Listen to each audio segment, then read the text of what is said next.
Kagenou, the boy she despises. He repeatedly misnames her, never truly looking at her, his gaze always distant. Beneath her polished exterior, Akane recalls the scandal that forced her from show business, the careful persona she built to be liked, never hated. But danger lurks. After classes, her driver is attacked, and Akane is kidnapped by men demanding ransom. Bound in a warehouse, she faces terror until Kagenou appears. Masked and armed, he crashes through the window, declaring himself a stylish, ruffian slayer. With skill and ferocity, he dismantles the kidnappers, revealing himself as the infamous balaclava berserker. Brutal yet precise, he frees Akane, warning her to be more careful. The next day, Akane greets him again. This time, he calls her by her true name, Nishino. For the first time, his eyes seem to truly see her. Yet before she can understand him, tragedy strikes. Minoru Kagenou dies, run down by a truck, but death is not the end. In his mind, Kagenou reflects on his lifelong obsession to transcend human limits, to become a being beyond strength, beyond weapons, beyond even nuclear fire. Reborn in another world, a land of magic and fantasy, he gains loyal followers and unimaginable power. No longer the background character, he embraces his ultimate dream, to be the puppet master who rules from the shadows.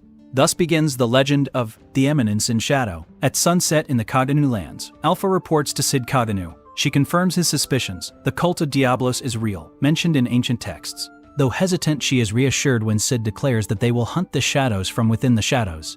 Alpha sees his dream of becoming the Eminence in Shadow, and pledges herself to his cause. Years earlier, Minoru Kagenou died in a car accident, reborn as Cid, son of Baron Kagenou. In this new world of magic, his family produces dark knights, with their hopes set on his sister Claire. Cid, however, remains the background character, hiding his true strength. At night, he dons his slime bodysuit, defeating bandits and experimenting with magic. One night, he discovers a cursed elf girl. After weeks of effort, he breaks her curse, and she awakens as Alpha. To her, he spins a tale of the cult of Diablos, introducing himself as Shadow. Together, they form Shadow Garden. 3 years pass. Claire prepares to leave for the Midgar Academy, but is kidnapped by Viscount Grease. Shadow Garden mobilizes, infiltrating the hideout. Alpha and the Seven Shadows cut down Grease's men while Shadow himself confronts the Viscount. Grease, empowered by pills, grows stronger, but his arrogance blinds him. Shadow easily dismantles his attacks, teaching him the futility of borrowed power. With overwhelming magic, Shadow defeats him, leaving Grease to fall into darkness. Claire returns home, scarred but alive, and departs for the academy. Cid, still playing the role of background character, is stunned when Alpha tells him it is time for Shadow Garden to leave him.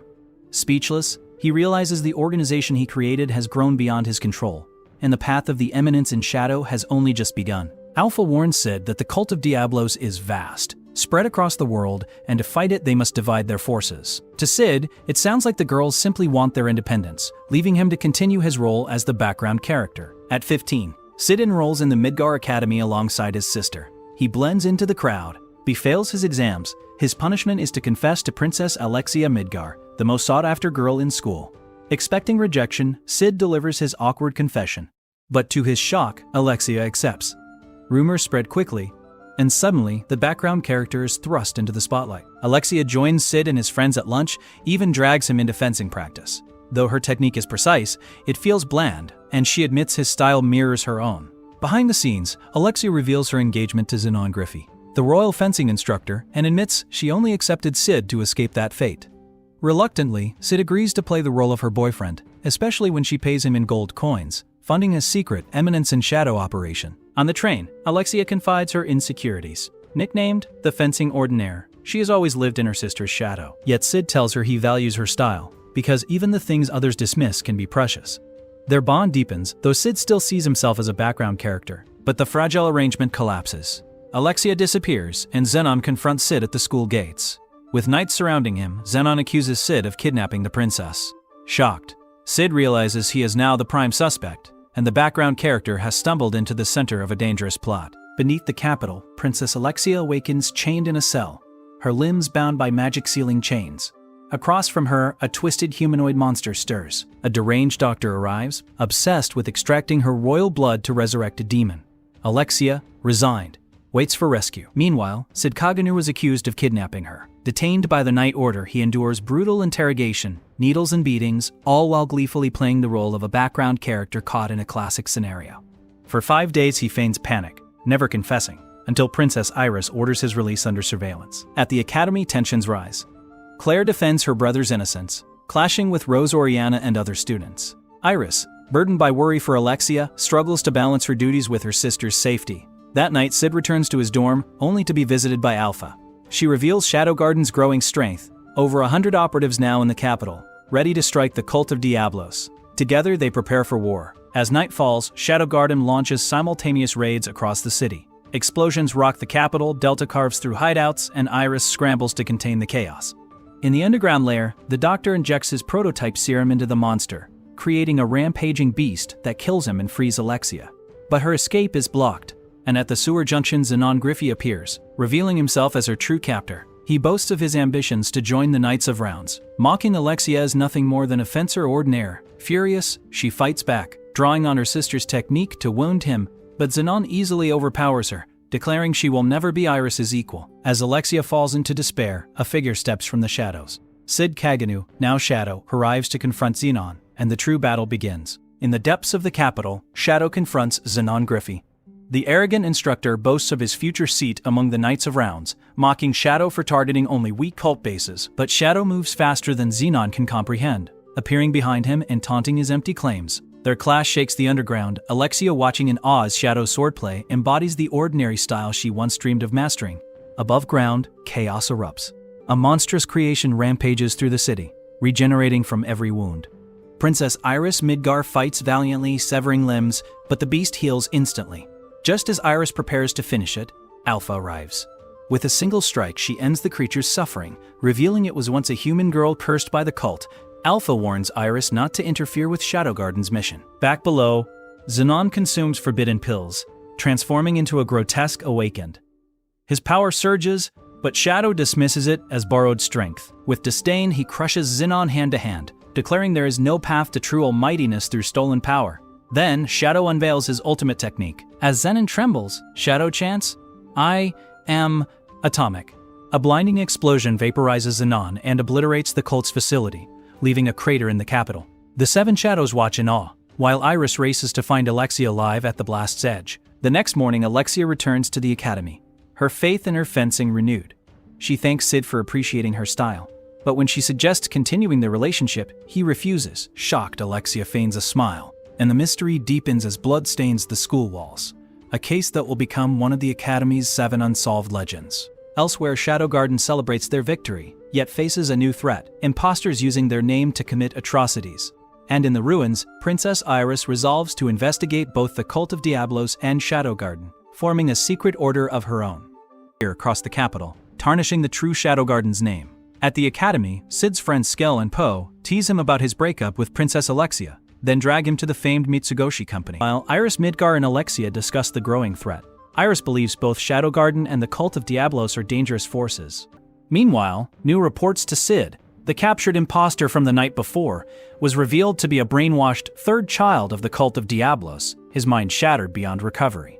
New explains the cult's hierarchy and warns that a named first child, Rex the Game of Batriel, has been spotted in the capital. Cid, annoyed by his friends signing him up for the Bushin Festival preliminaries, nonetheless sees the tournament as the perfect stage for his performance. On the day of the matches, Claire dominates her opponent, while Cid faces Rose Oriana, Princess of the Oriana Kingdom and the Academy's strongest swordswoman.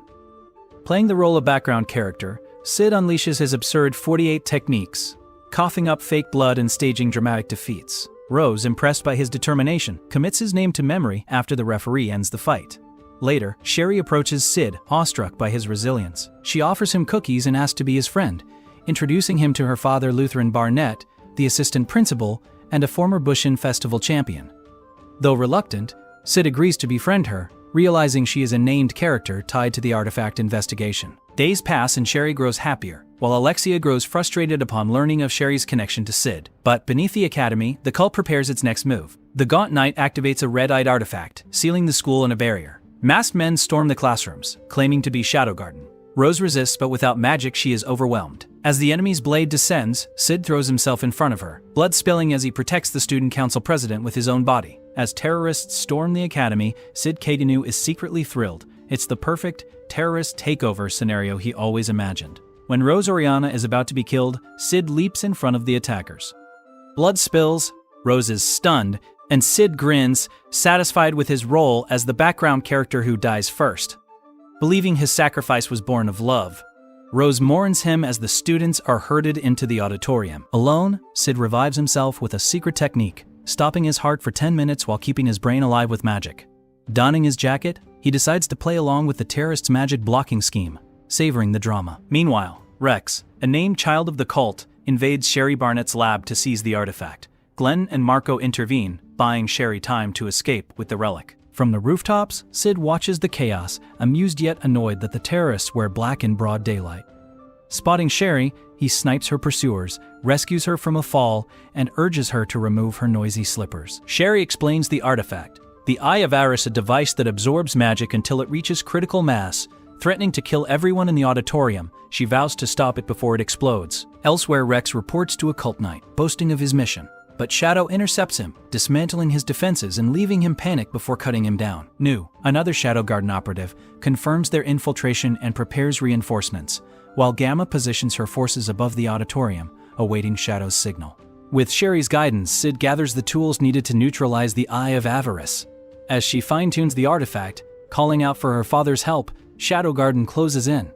The stage is set for the decisive clash, and for Cid's grand performance in the shadows. At dusk, Princess Iris and her knights wait helplessly outside the academy, their magic sealed. Inside, Sherry Barnett completes her artifact modification, determined to stop the Eye of Avarice and honor her mother's memory. Alone, she ventures into the tunnels, ready to face the cult. In the auditorium, the terrorists torment the students until Sherry arrives. Activating her artifact, she disables the magic blocking field in a brilliant flash. Rose Oriana seizes the chance, rallying the students to fight back. Just as Rose is overwhelmed, Shadow descends from above, cutting down attackers and unleashing Shadow Garden against the cult. Chaos erupts. Gas floods the academy, igniting explosions that consume the building. Iris and her knights rush in, finding the students safe but the terrorists dead. Confusion spreads as both the cult and imposters claim the name Shadow Garden. Meanwhile, Sherry searches desperately for her father. In his office, Cid confronts Lutheran Barnett, who reveals himself as the cult knight and the murderer of Sherry's mother. He explains his fall from glory, his obsession with the Eye of Avarice, and his betrayal. Empowered by the artifact, Lutheran battles Shadow, but is effortlessly defeated. Shadow mocks his borrowed strength, then kills him in the same way he once murdered Sherry's mother. Sherry arrives too late, weeping over her father's body, as Shadow vanishes into the night. Soon after, Shadow is branded an enemy of the kingdom, accused of mass murder and arson. Yet within Shadow Garden, his words resonate. They will accept all guilt, but continue their mission. Alpha burns the wanted poster, vowing to assemble the Seven Shadows once more. With the academy in ruins, classes are suspended. Sherry decides to study abroad in Lagos, the city of science. She thanks Cid, wishing they could know each other better. He promises next time, and as they part, Sherry swears a vow, while Cid walks on deeper into the shadows. Summer break begins early, behind in the dorms until a letter from Alpha summons him to Lindworm. Meanwhile, the Seven Shadows pursue their own paths.